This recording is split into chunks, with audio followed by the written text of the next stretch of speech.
what effect do romance novels and your wife reading them have on your marriage so good. and your sex life? Well, is she making you wear wings and like fairy crowns and stuff like that? I don't know. Fairy porn and dragon porn is the new things for modern housewives. So tell me about it. What's going on? Yeah, dude. So we've been married 7 years, and my wife is my ride or die. We love each other. We've got a couple kiddos that we're trying to raise, and things are fantastic.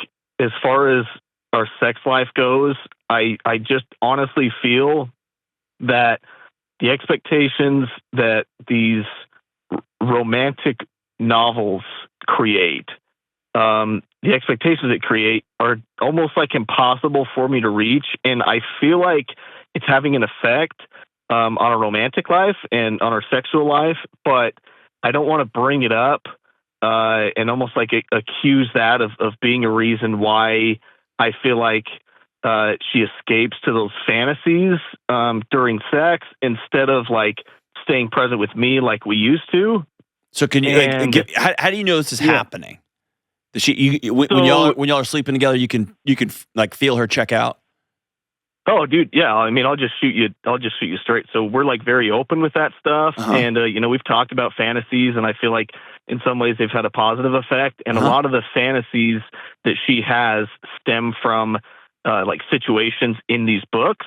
And so, yeah, during sex, I can just feel her and see her, go off into these fantasies, mentally through her body language and so forth. And she'll even straight up say it and tell me. And while that helps her during sex, I feel like it's divided us in a way where it used to just be like the whole world shuts down. It's her and I, we communicate throughout it. And now like communication is lessened. It's far more quiet, like all that stuff. And I feel like I don't feel like she does just kind of go to these fantasies. And I feel like in order for her, to reach level sexually that she wants, she has to escape to those fantasies and almost escape reality. And I don't like how it makes me feel. Yeah. I don't like how it is, for our sex life. And so, yeah, I could just use some help on how to talk to her about it and what the data. I know that, porn affects that, right? Like watching porn obviously affects and creates expectations that aren't realistic in sex. And I want to know if I'm crazy for trying to bridge the gap and connecting the two, or what your thoughts are on it. No, and man, this has come up more and more and more as. So the old trope is men watch pornography and women read it. Okay. Right. And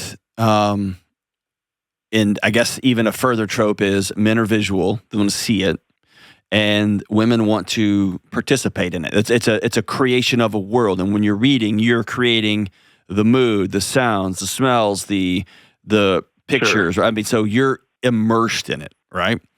And so I have not been able to find any data. I'm confident that it exists somewhere. I can't for the life of me believe that romance novels do the same things to your dopamine that hardcore pornography consumption does. Okay, that's number one. But none of that matters here. All right, listen up. If you're tired, wired, or you just feel off, you're probably not broken. We're all bathing in harmful fluorescent lights and EMFs all day, so no wonder we're moody or we can't sleep. And that's why I love Bond Charge. I use Bond Charge products for everything from reducing stress and recovering from aches and pains to better sleep and even better skin recovery. Just 10 minutes a few times a week can make a major difference. Go to bondcharge.com/Delony and use code Delony to save 15%. Go right now. I can't for the life of me believe that romance novels do the same things to your dopamine that hardcore pornography consumption does. Okay, that's number one. But none of that matters here. Okay, I want you to read a book called Dopamine Nation by Anna Lemke. Lembke. It's a modern masterpiece. Everyone should read it. But in that book, she is a Stanford Medical School professor who is a psychiatrist who focuses on addiction. And she details in in brave detail her stone cold addiction to romance novel escapism and the escalation of it. Interesting. Okay. Okay. But here's what is the most important thing. Do I think romance novels are inherently bad? I think they're garbage. But no. I'm not going to be a romance police. I read a couple of I forgot what they're called.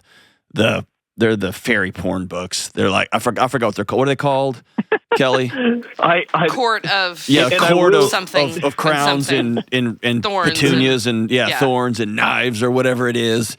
And it's just like it's fairy porn and there's dragon porn. I mean, there's all that stuff, right? The problem here is and I'm glad you brought this up. I think talking about fantasies, when you don't go into graphic like, oh, I'm fantasizing about your sister, then we've got a problem with oversharing, right. and that's insanity.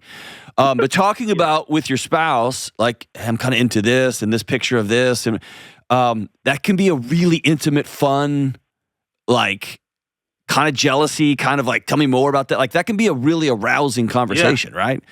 No doubt. But the purpose should be to bring you together. And sometimes those conversations about fantasies become ways people covertly feel like they got permission to escape. And that's what I feel like happened to you. Yeah, I think it does. And, to add a little bit more context, my wife, so we both own businesses, and one of her secondary things that she focuses on is digital minimalism. So she knows the effects of social media stuff. She tries to stay away from it far more than I do. She's fantastic in that way. And she's not, every day hiding in her closet just indulging in these books. Sure, no, I got you. That she's created a handful of escape routes. And so to your point, yes, I do feel like since we talk about it and we're open with it, it's almost like permission to go there. And what used to be a handful of times, what are you thinking about? Blah, blah, blah. Now it's like in order for our sexual experience to be complete, if you know what I'm saying. Yep, totally. She just has to go there and just totally check out. And so yeah, you're not wrong in a sense that it's almost like created this permission, but now it's almost like what used to be a handful of times is just every time, and we've lost our personal intimate connection where we're locked into each other. So you're going to have to take the brave, bold step and put that on the table. And doing that in a very non-sexual environment would be my recommendation. Okay. At lunch, right? Not even at dinner. Because there's sometimes an expectation that right after dinner, we're going to lead to the bedroom. Like I'm talking about at breakfast on a Sunday morning or a Saturday morning. Okay. Yeah. And take care of the childcare and say, I got to put this on the table. And can I just applaud you, dude? Because this happens in marriages all across the country, and guys don't know what to say or what to do. And so 99% of the time, they just shut up. And their wife goes into a vortex, and the guys feel that gap. And then if you're not careful, you find yourself becoming somebody you don't want to be. Yeah. Right? I've even found... Go ahead. I'm sorry. I was just going to say, I've even found myself to connect with her, just mentally going with her to these fantasies. That's right. And I don't jam with it. I know, but what's going to happen is somebody at work's going to think your jokes are hilarious, and you're going to text her back. And now we're off to the races. Somebody at your local church is going to gently put her hand on your arm when y'all are doing something, and you're going to really like that level of connection. Because you're going to go, oh, you're with me right now. Even this something innocuous as this. And now you're off to the races. You get what I'm saying? Like it just takes one little inch and you head off another direction. And otherwise it might feel kind of weird, or it wouldn't be weird at all, just friends. Suddenly it lights up connectivity. And it doesn't make any sense because your wife may come back and say, hey, we're having sex all the time. And it's like, yeah, but you're not with me. And so I'm no longer comfortable with indulging in these fantasies because you're leaving our bedroom. Yep. And so it's a hard conversation. Women have it all the time with husbands struggling with pornography and all that. But people who've just let me say it this way. Imagining you're having sex with somebody else while you're with your partner is unhealthy. Let me say it that way. Okay. Crystal clear. Yep. It's not, it's I don't know. It's a form of, that to me is not fantasy. That is a form of emotional infidelity, if you will. Yeah, agreed. Right. Agreed. And she'll say again, like, we're very open with it, and it's never like with an individual person. It's just not like a specific person, because I've asked her, like, well, what about this? She's like, no, what are you talking about? Yeah, of course. In certain times, like, it's with me in these other settings, but I just, again, the basis of it is I just feel like you feel her leave the room. How I am currently. And you feel her leave the room. It's like, I'm not good enough here, like, performance wise, emotional wise, like I'm just not fulfilling it here. Yeah. Well, and again, not always, okay? Not always. But it's often indicative of people who've been married for 7 to 10 years and they got a couple of kids, and you start feeling a little bit exhausted in your own skin. And instead of doubling down, and what I say this all the time, and it doesn't always connect in the way I wish it would. I need to get better about coming up with new ways to say it. But it's about recreating our marriage. And what that means is we got to recreate the connectivity. And it's going to look different than it did the first 7 years we were together. Mm-hmm. And so what does that look like? What does novelty look like? What does fun look like? What does flirting look like? What does play look like? All those things are going to be renegotiated, and they're going to be different now. But you got to put them on the table. Okay. And part of that is saying, I'm uncomfortable with this. And that's just hard and scary to do. It is. Or you saying, hey, it's become a major turnoff when we are having sex and I feel you disappear. And I would you need to check yourself on if sex is continually becoming, increasingly becoming a performance, that's problematic too. Mm-hmm. Instead of a place where you can wheels off. Does that make sense? Where instead of it totally does. Like, it's not a place where we got to go perform. It's a place where we get to just go get it. Yes. Yep. Right. The world shuts off. And it's just her and I. And by the way, how old are your kids?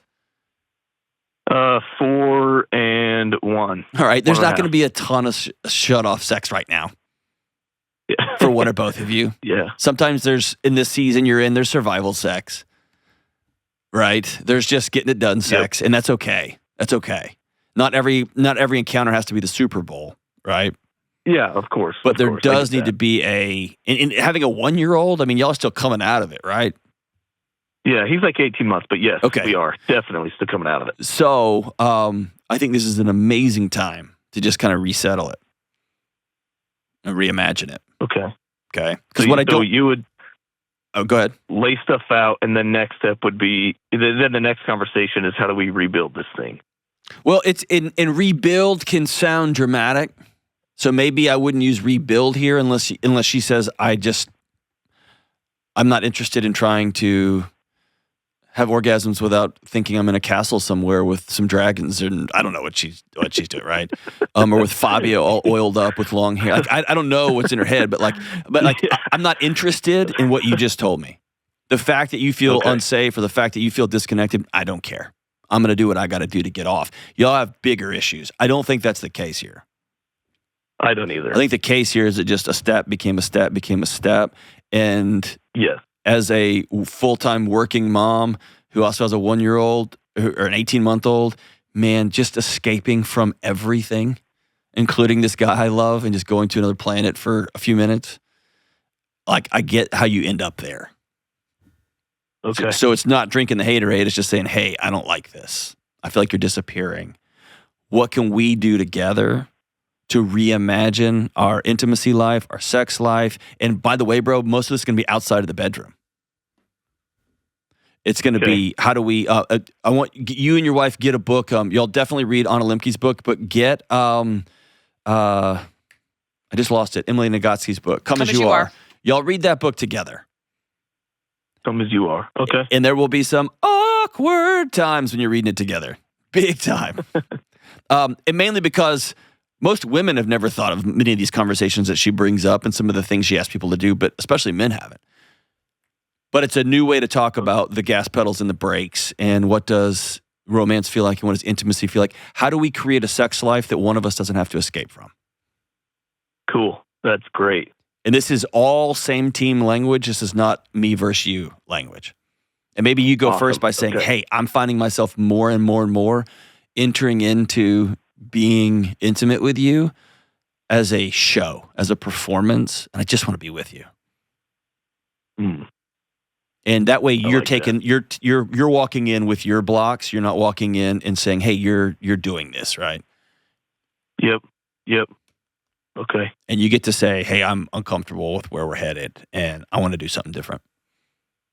And just have a little bit of space if she says, "I don't want to." And then y'all got to deal with that part. That would shock me, but okay. Yeah, I don't think it is. I just always tell everybody, man, just hold a little sliver, right? Yeah, and I appreciate that. My guess is, my honest guess is, she doesn't super love it either. And often, especially new parents, find themselves in these loops, and she wants to, like, she loves the release of a good orgasm. She wants you to feel good about yourself. And you just find yourself in this loop. And sometimes we think we're like helping out, and actually we're increasing the disconnection a little bit more. But bro, thank you so much for the call. This conversation, I'm confident it's going to help a whole bunch of people, and it's because you did something that most modern men won't do. Is you said, "Hey, can I get your thought on this?" So thank you for going first and being brave on this one, brother. You're going to help a bunch of people.